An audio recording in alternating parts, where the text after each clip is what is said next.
Okay, this video asks the question, has Chef AJ become a high-fat phony? Because that's what this is really about. It's not about some silly picture of Dr. Kempner. And let's get straight the story on Dr. Kempner, okay? Dr. Kempner was very famous. He's like a rock star of nutritional medicine. He was a multimillionaire. He had lots of girlfriends. He had lots of women. Dr. Mcdougall would joke about him having a harem. He was in the newspapers for whipping some lady patient who didn't comply with the diet, okay? He had his house built and he bought houses for other women.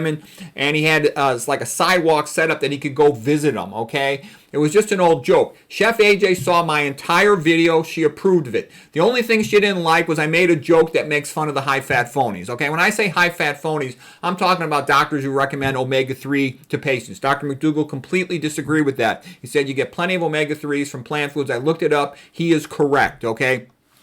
The high-fat phonies also are recommending a lot of olive oil to patients and then lying and saying it's cardioprotective.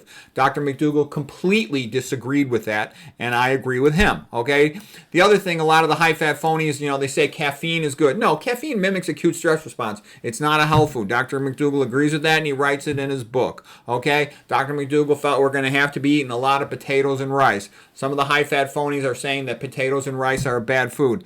I agree with Mcdougall. Okay, I'm a little more strict than he is, but I agree with him, all the way down the road. And I've studied all these so-called experts, and I studied Mcdougall's work, and Mcdougall's right. Okay, Mcdougall stands up to the test of time. He tells you the truth.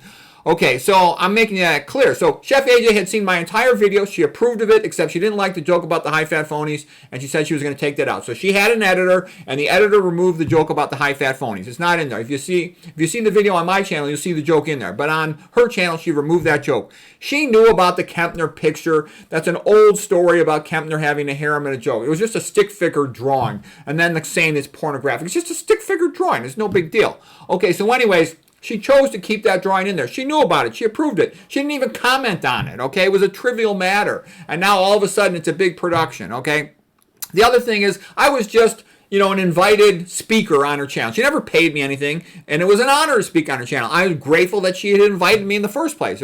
I loved being on her show. It was like being on TV, okay? And I put a lot of effort trying to make my talks as helpful as possible to the audience and also to make it a little fun. It's hard to watch these long, pure science, dry talks. So I'll throw in some metaphors and some jokes. Typically, I think that makes it more fun. And the metaphor sometimes, can help make it more memorable. That's what that was about. So I'm kind of teasing and kidding around here saying, has she become a high-fat phony? And the reason I'm saying that is she's a lot more enthusiastic supporting all this high-fat, these high-fat experts, so to speak, than supporting Dr. Mcdougall's legacy here, which was all the things that I just said. And like I said, she had seen the entire video. She had approved of it. She had the option to edit. She chose not to edit the Kempner, drawing, stick figure drawing out of there. Now she's acting all self-righteous like it was that big of a deal.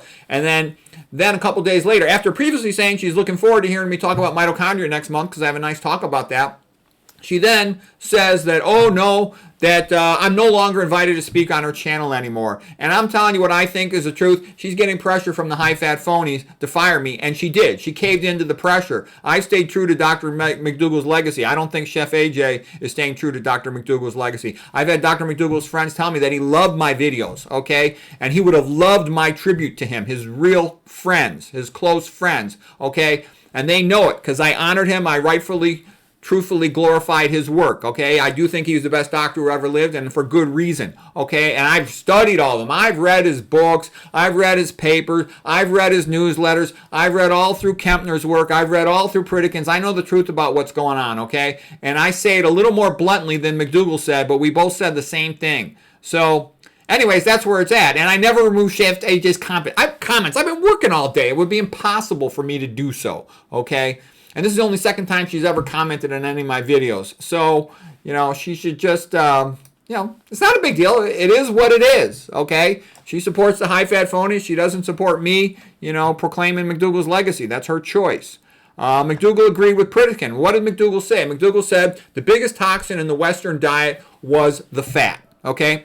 He actually felt that sodium was not that big of a deal. I actually think Kempner was right that it's a threshold effect. We're not going to get into that. But what I'm trying to say is Mcdougall says the biggest toxin in the Western diet is fat. Pritikin said fat is bad. They felt it was the main cause of hypertension. Okay, the main cause of diabetes, insulin resistance, and thus the main cause of coronary artery, disease. And also working with Swank, he felt that fat was the main cause also of autoimmune disease because the high-fat diets were low in fiber, leading to leaky gut, autoimmune cross-reactivity, as well as problems with the blood. Swank felt that it was causing leaky blood-brain barrier as well. And there's good reason to believe that. There's papers that support that as well. So basically, the fat is the major toxin in the diet, okay? And Chef AJ is siding with the high-fat phonies over me and over Mcdougall's legacy. That's what I'm saying. I believe that is correct.